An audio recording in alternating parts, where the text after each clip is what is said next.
Nous sommes des êtres spirituels venus vivre une expérience humaine, des âmes aventureuses qui ont fait le choix audacieux de prendre un billet pour la Terre. Le truc, c'est qu'on nous largue ici sans GPS ni itinéraire détaillé, la destination de notre âme n'est malheureusement pas répertoriée dans Google Maps. Je suis Mélissa Gassir, tarologue fascinée par notre monde intérieur, addicte à l'introspection et à l'expansion de conscience. Je te propose de te guider dans le grand voyage de ton âme. Mon intention est de t'aider à vivre ton incarnation en phase avec les plans de ton âme et de relever les défis qu'elle a prévus pour toi. À te reconnecter à ton être véritable, ta mission, et tant qu'à faire, collecter du bon karma pour tes prochaines vies. Dans ce podcast, j'ai une approche de la spiritualité simple, accessible et concrète pour que tu puisses l'appliquer dans ton quotidien. Je te partage les aventures et apprentissages de mon âme, ainsi que mes meilleurs conseils pour te connecter à la tienne. Je te souhaite la bienvenue à bord de Soul Trip. Prête pour le départ? Embarquement immédiat. Hello hello et bienvenue dans ce nouvel épisode. Comme à chaque fois, je suis absolument ravie de te retrouver. Alors, aujourd'hui, je vais aborder avec toi une grande question qui est pourquoi et comment communiquer avec son âme, n'est-ce pas? Ce truc qui paraît complètement abstrait et que je vais essayer à travers cet épisode de rendre tangible, concret, simple et abordable comme j'aime le faire avec tous les sujets qui concernent la spiritualité. Alors, je commence sans plus tarder parce que je pense qu'on va être sur un épisode un petit peu plus long que d'habitude. Donc, déjà, quel est l'intérêt de se connecter et d'entrer en contact avec son âme? Si tu as écouté les épisodes précédents, ce que je t'invite chaudement à faire parce qu'ils sont trop cool, la réponse est assez évidente. Ton âme, c'est ton GPS. Elle sait déjà tout. Elle connaît le chemin puisque c'est elle qui a décidé de ta destinée, qui a minutieusement programmé tout ce qui t'arrive pour pouvoir régler ton karma et qui a mis sur ta route les personnes que tu devais rencontrer. Elle sait exactement ce qu'elle veut te faire travailler dans cette incarnation. Elle sait exactement à quel challenge te confronter et là où elle veut t'emmener. Donc, l'idée, c'est de lui soutirer des informations. Plus sérieusement, t'aligner avec les désirs de ton âme va te faciliter grandement la tâche. Ça va rendre ta vie beaucoup plus fluide et joyeuse. Ça va t'aider à faire des choix justes, à te sentir à ta place dans ce monde, à faire ce que tu es venu réaliser, partager, à mettre du sens derrière les épreuves que tu traverses. Et surtout, le plus important, je crois, pour ton âme, c'est de t'aider à exprimer et montrer ton être véritable dans toute sa lumière, en fait, tout simplement. Quand t'es bloqué dans l'ego et le mental, que tu luttes, c'est là que tu souffres le plus. C'est là que l'univers va te resservir à toutes les sauces, les mêmes schémas répétitifs, encore et encore, jusqu'à ce que tu comprennes. Donc c'est là que c'est quand même hyper inconfortable. En fait, moi je trouve que c'est un côté très reposant de laisser mon âme conduire. C'est ça quand on dit suivre le flot ou s'abandonner au divin. C'est vraiment, on lâche prise et on fait confiance, même si ça fait peur. Parce que clairement ça va faire peur. Même si c'est pas logique ou qu'on ne comprend pas. J'ai envie de dire encore plus d'ailleurs si c'est pas rationnel. Moi, à chaque fois que j'ai écouté mon intuition et que vraiment j'étais en mode mais pourquoi est-ce que on me pousse à faire ça? C'est les fois où j'ai fait les trucs les plus significatifs pour moi et pour mon évolution. Donc vraiment, moins c'est rationnel et plus c'est un bon signe en fait. Donc je disais évidemment que ça fait peur, c'est l'inconnu. On ne sait pas du tout ce qui nous attend au bout du chemin. Et du coup, souvent, très souvent, par réflexe de protection, on va vouloir se déconnecter de ça. On va vouloir se laisser rattraper en fait par nos pensées limitantes et vouloir s'accrocher à notre zone de confort. Quand je dis que je laisse mon âme aux commandes, attention, ça veut pas dire que je la laisse faire à ma place, puisque de toute façon il se passerait rien en fait. Elle a besoin de mon véhicule physique corporel pour pouvoir passer à l'action, créer des choses dans cette vie, manifester la matière, hein, on est d'accord. Mais c'est plutôt l'idée que, en fait, j'écoute ce qu'elle me murmure. Elle me donne la direction à emprunter. Elle me montre la voie. Elle me conseille. Elle me réconforte aussi et elle m'encourage quand je perds complètement confiance. Hein, parce que je suis humaine, comme tout le monde, et ça m'arrive très souvent aussi. Donc, peut-être que tu es en train de te dire, ouais, c'est bien beau tout ça, mais moi, les murmures de mon âme, je les entends pas. Sans doute qu'elle est pas très bavarde, la mienne. Donc, sache que ton âme, ton intuition te parle sans arrêt. Toute ta vie durant, elle va t'envoyer des signes et des messages pour entrer en contact avec toi et pour t'aider sur ton chemin. Encore faut-il lui laisser la place de s'exprimer et être capable de l'entendre. C'est ça finalement le plus compliqué dans l'histoire. Il y a des âmes qui passent des incarnations entières à parler dans le vent, à leur humain qui n'en fait qu'à sa tête en fait. Mais en même temps, c'est pas grave. Parce que expérimenter le total libre arbitre en tant qu'humain fait aussi partie des apprentissages qui permettent à l'âme d'évoluer. L'âme, de toute façon, elle vient sur Terre pour vivre tout un tas d'aventures différentes. Elle n'a aucun jugement sur ce qu'elle va vivre, finalement. C'est pas possible de rater sa vie. En fait, il y aura toujours des leçons à en tirer. Et ensuite, de toute façon, elle peut continuer à aller faire d'autres expériences dans d'autres incarnations. Bon, toutefois, si toi tu écoutes cet épisode, je suppose, que t'as quand même envie d'être plus proche de ton âme et d'écouter ce qu'elle a à te dire. Alors, voici la partie croustillante du comment on fait concrètement. Je pense qu'avant tout, il est nécessaire d'être dans des conditions propices à l'écoute des messages de ton âme. Je dirais qu'il y a deux grandes conditions. La première, c'est le silence. En fait, avec le bruit de fond incessant du mental et de l'ego, c'est comme si tu essayais d'avoir une discussion avec quelqu'un en ayant des écouteurs au volume maximum dans tes oreilles. Voilà, je pense que c'est une très bonne métaphore, une très bonne image qui te permet de comprendre que clairement tu vas pas entendre grand-chose.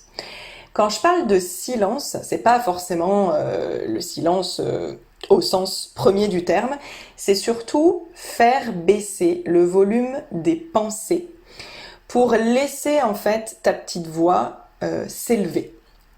Donc je vais te donner juste ensuite des conseils pour y parvenir. La deuxième chose qui pour moi est vraiment une sorte de prérequis, c'est ce que j'appelle l'intention, c'est pas l'intention, pardon, d'ailleurs, c'est l'attention avec un A, l'attention consciente. Je sais pas si tu as remarqué, mais on est distrait, ou plutôt on se distrait à longueur de journée. On fait tout le temps un truc. On s'occupe l'esprit constamment. Tu fais peut-être même partie de ces personnes qui ne supportent pas de s'entendre penser et qui du coup allument la télé, écoutent de la musique pour avoir toujours un fond sonore, pour avoir toujours quelque chose sur lequel focaliser leur attention. Le problème dans tout ça, c'est que on ne laisse pas de place, en fait. On ne laisse pas d'espace vide pour faire monter les émotions et l'intuition. On va constamment fuir le rien, fuir l'ennui. On essaye de combler énormément.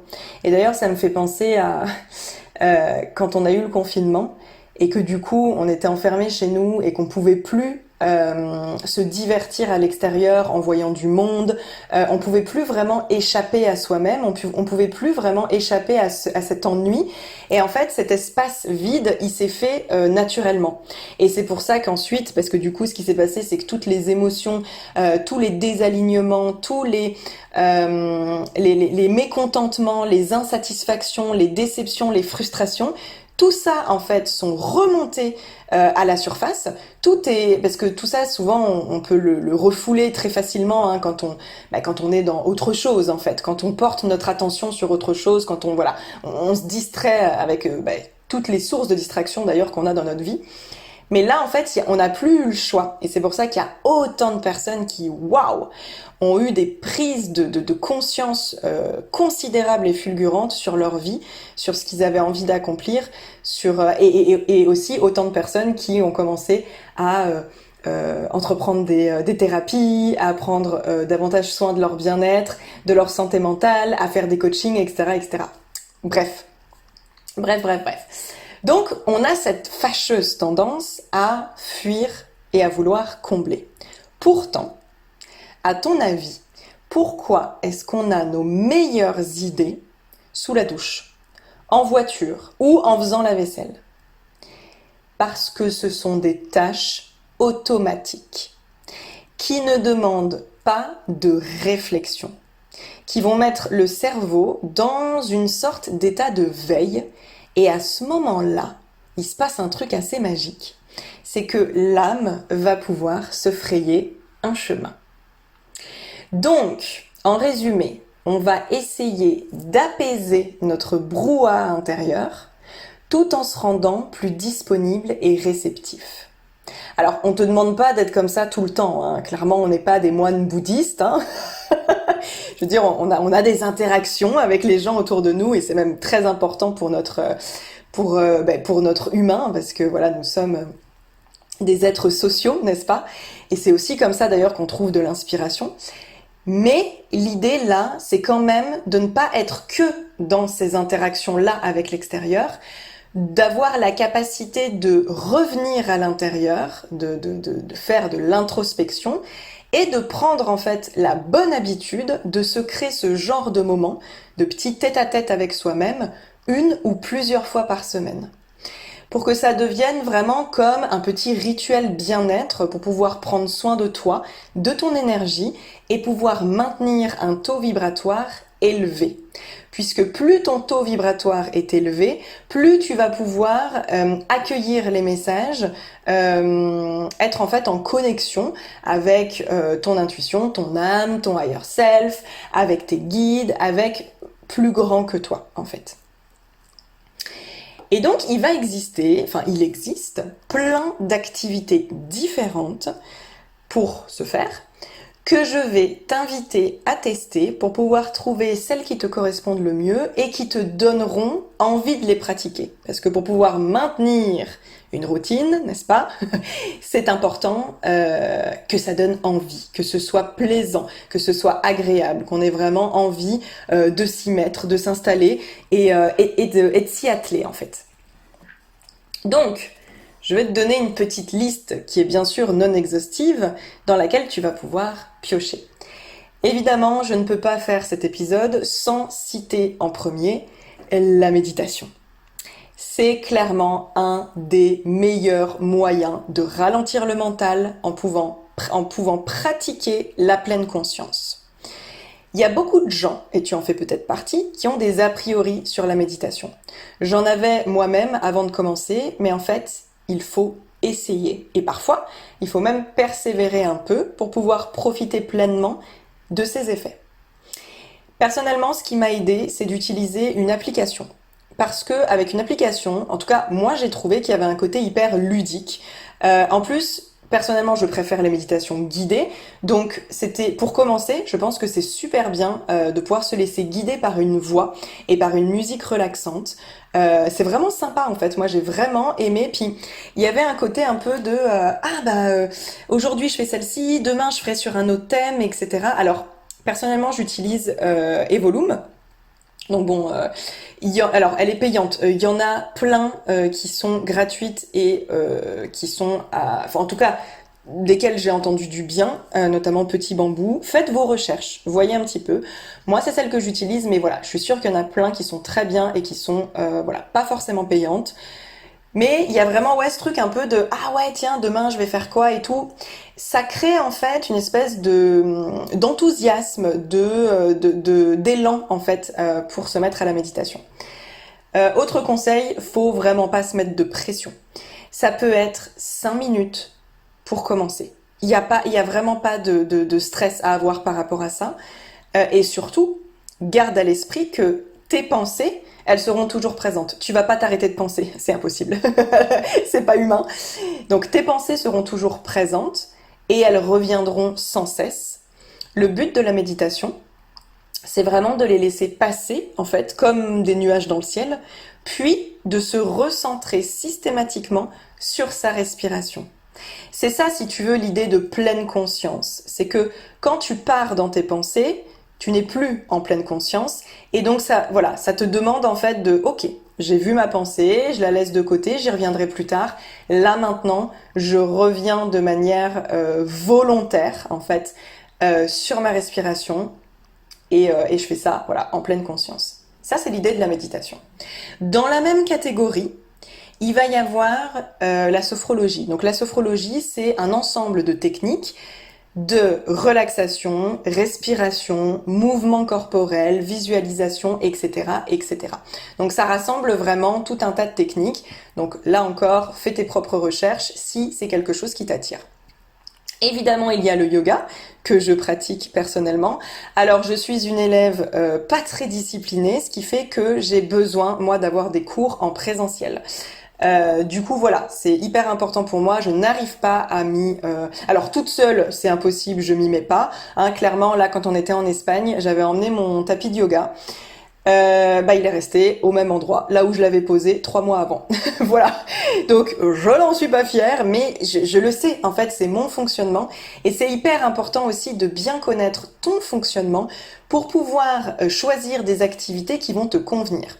Là, en l'occurrence, pour le yoga, j'adore ça, mais j'ai besoin d'avoir un prof, tout simplement. Donc, voilà. Pour l'Espagne, c'est un peu plus compliqué puisque, je comprends pas parfaitement l'espagnol. Bref, on continue. Donc il y a aussi ce qu'on appelle le breathwork, avec un accent anglais on point, tu vois. Ça, c'est une technique de méditation active qui est basée sur une respiration par hyperventilation. Perso, je n'ai jamais testé, j'en ai entendu énormément de bien. Mais j'ai jamais testé parce que, bon, l'hyperventilation, ça m'inspire pas plus que ça, mais peut-être que ce sera ta technique qui te conviendra parfaitement. Il y a aussi la cohérence cardiaque que j'aime beaucoup et qui me permet vraiment de réguler et de calmer mon système nerveux. La cohérence cardiaque, c'est de la respiration, encore une fois, c'est 5 secondes sur une inspi, 5 secondes sur une expi. Personnellement, j'aime bien le faire en regardant, notamment sur YouTube, il y a des vidéos qui existent. Et j'aime bien parce que bien souvent tu vas avoir une bulle ou un truc en fait à suivre des yeux. Et cette bulle, elle monte et elle descend. Ce qui va te permettre en fait de savoir exactement quand est-ce que tu dois inspirer, quand est-ce que tu dois expirer. Et ce truc me calme, mais c'est absolument dingue. C'est hyper efficace. Vraiment, si tu connais pas, je te recommande grandement. Donc ça, c'était un peu les activités, catégorie un peu respiration, relaxation, méditation. Ensuite, on va avoir toutes les activités créatives et manuelles, qui sont, selon moi, aussi des activités méditatives, de toute manière. Là, il y a plein de choses qui existent, entre autres dessiner, peindre, colorier, cuisiner, jardiner, coudre, chanter, jouer d'un instrument, etc., etc. L'avantage, c'est qu'avec ce genre d'activité, tu vas te reconnecter directement à ton enfant intérieur. Tu vas vraiment réveiller ou même booster ta créativité. Ça va te donner plein de nouvelles idées. L'âme adore l'art sous toutes ses formes. Parce que ça, pour moi, tout ce que je viens de citer, c'est de l'art sous toutes ses formes. Et elle va souvent passer par ce biais pour s'exprimer ou envoyer des messages. Donc ouais, ça c'est vraiment un bon truc. Ce qui marche aussi très bien pour la libération des émotions et des énergies, c'est le mouvement. Tout ce qui va se passer dans le corps. Donc bouger son corps, danser en suivant des chorégraphies ou de manière complètement intuitive, comme par exemple la danse extatique. Tu peux pratiquer le checking, donc c'est vraiment l'idée d'agiter tous ses membres, de faire trembler tout le corps pour pouvoir faire circuler l'énergie. Le sport, bien entendu, évidemment. La marche en nature, etc., etc. Là encore, 3 petits points, et tu peux y ajouter tes idées et ce qui, toi, en fait, te fait envie. Donc, tout ce que je viens de citer là, va en fait te permettre de créer les conditions idéales, de préparer en fait un terreau fertile pour être plus à l'écoute de ton intuition en laissant circuler librement l'énergie. Donc tu vas te sentir mieux, tu vas te sentir moins stressé, tu vas avoir beaucoup plus d'idées, être plus créatif, peut-être même que tu vas entendre la voix de ton âme en méditation, par exemple. Tu n'es bien entendu pas obligé de le faire, mais pour moi, ça vient vraiment en soutien, pour pouvoir vivre de manière plus consciente et plus spirituelle. Donc je t'invite à choisir là ou les activités qui t'appellent et à passer à l'action, sans plus tarder. Donc change au gré de tes envies et de ton humeur, histoire de ne pas te lasser. Moi par exemple, j'essaie de faire alors régulièrement du yoga, de la méditation et de la marche en nature. Ça on va dire que c'est mes activités les plus régulières. Plus ponctuellement, j'aime faire donc de la cohérence cardiaque, du checking, de la danse et j'aime chanter. Personnellement, je ne chante pas de mantra ou de trucs comme ça. Moi, ce que j'adore, c'est mes chansons du moment. Je me mets sur les paroles, je regarde les paroles et je me fais un karaoké. Alors là franchement, mon âme, elle est absolument ravie. On s'éclate, hein, très honnêtement. J'aimerais bien, dans mes petites activités routinières, ajouter une activité plus créative. Parce que j'adorais ça quand j'étais enfant. Je passais des heures et des heures à dessiner, mais genre sans me lasser, vraiment.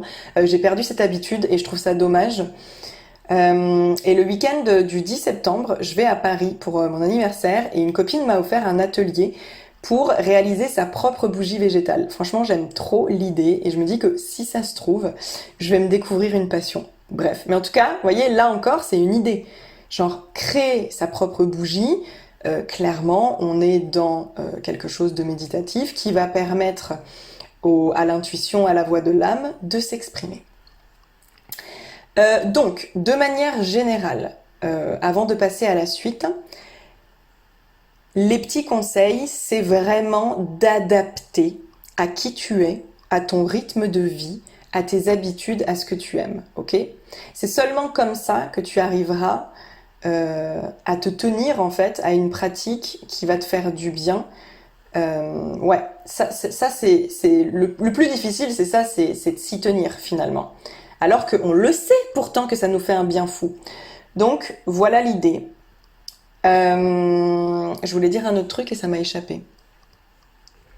Qu'est-ce qui m'était venu aussi à l'esprit ?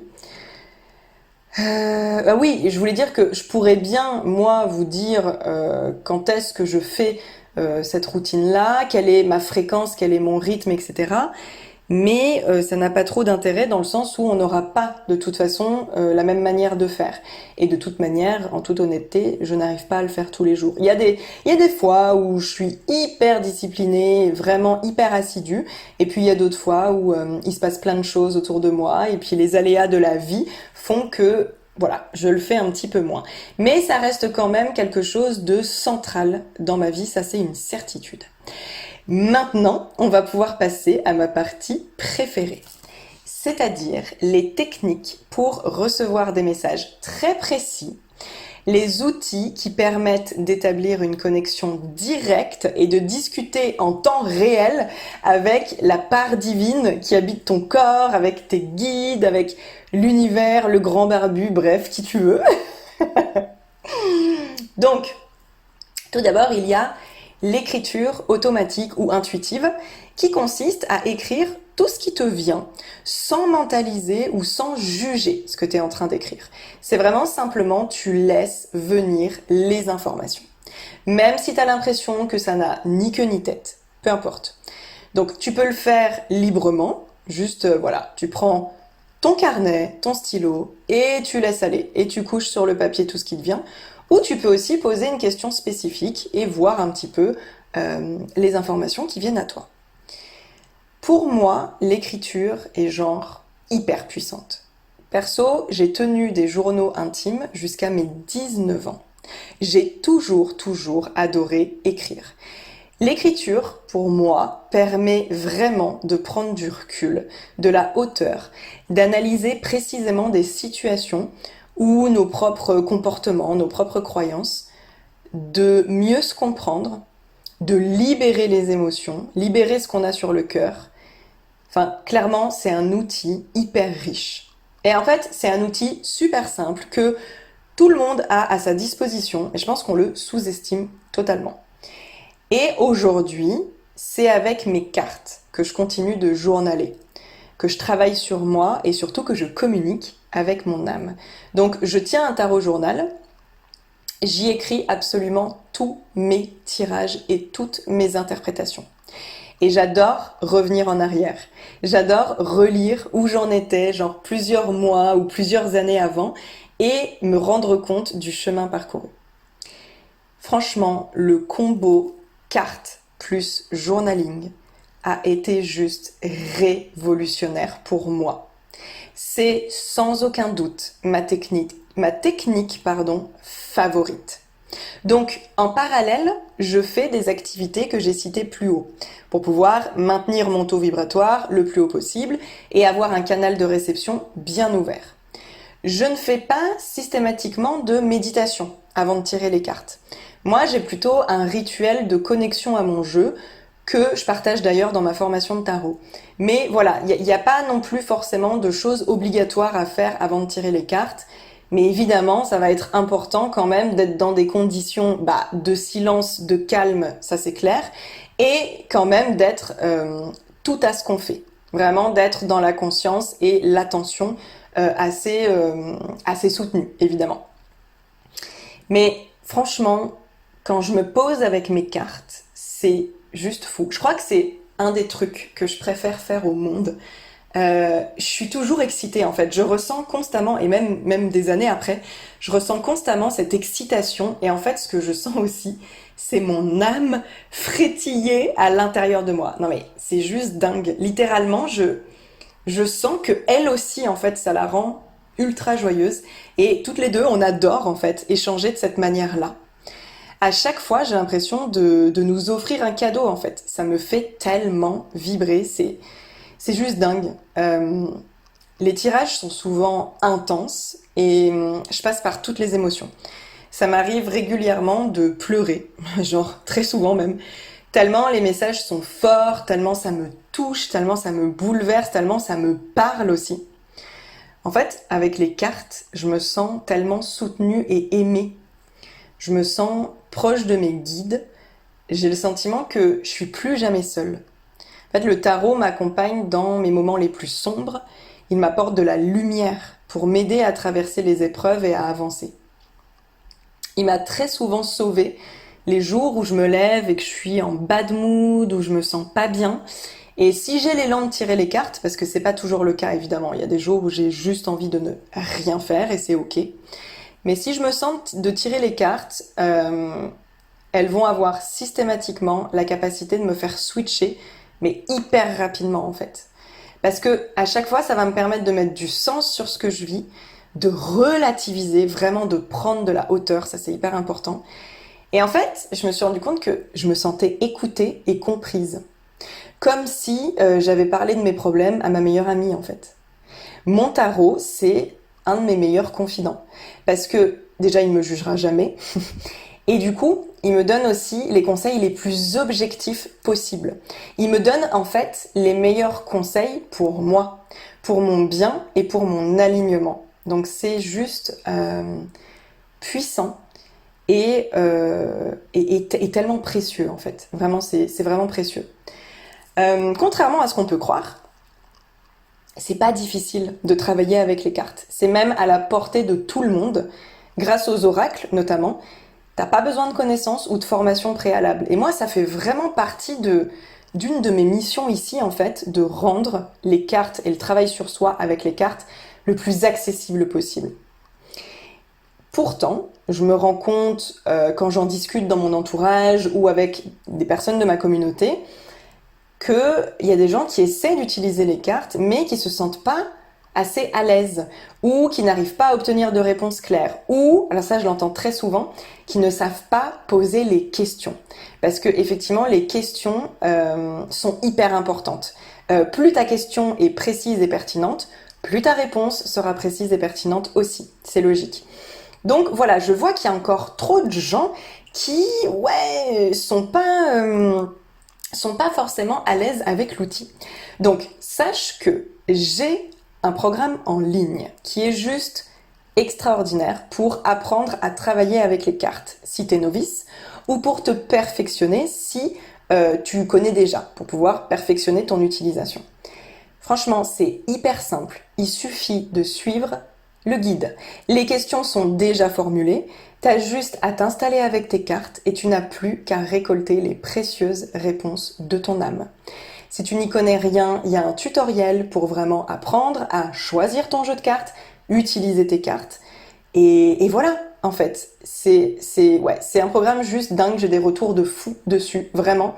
Il s'appelle Moonlight, je te le mets en lien dans la description du podcast et t'iras voir si t'as envie.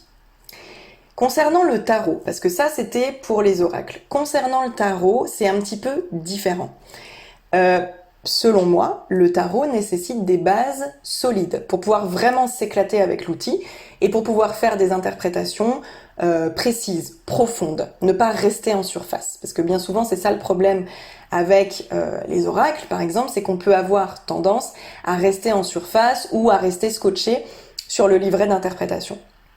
Donc moi, dans ma pratique, j'adore utiliser les deux ensemble. Le tarot plus les oracles, parce que franchement, c'est complètement magique. Ça donne des résultats juste magiques.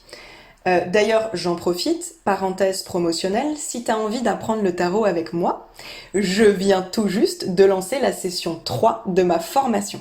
Donc il y a des préventes qui vont commencer lundi prochain, donc du 22 au 5 septembre, et en t'inscrivant, en laissant ton adresse mail pour les préventes, tu recevras une réduction sur la formation. Donc encore une fois, tu trouveras toutes les infos et le lien dans la description, mais je me ferai un véritable plaisir de t'initier à cet outil juste merveilleux. Voilà pour ça. Bon, je pense que j'ai partagé pas mal de choses. J'ai essayé de faire le plus complet possible, mais évidemment, ça ne peut jamais être exhaustif. Il existe bien sûr d'autres manières de le faire, d'autres manières de communiquer, de se connecter avec son âme. N'hésite pas à me partager la tienne d'ailleurs, si tu fais d'autres choses. J'espère que ça t'a plu.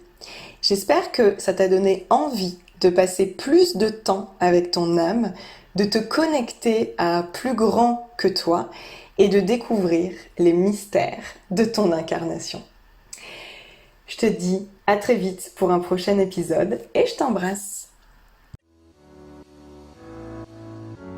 Je te remercie pour ton écoute et j'espère que tu as apprécié le voyage. Si c'est le cas, je t'invite à laisser 5 étoiles sur Apple Podcasts, Spotify ou n'importe quelle plateforme qui te permette de le faire. Un petit mot doux me ferait très plaisir aussi et tu peux m'aider à faire connaître le podcast en le partageant autour de toi. Tu auras ma reconnaissance éternelle. Je t'embrasse et on se retrouve très vite pour un prochain épisode.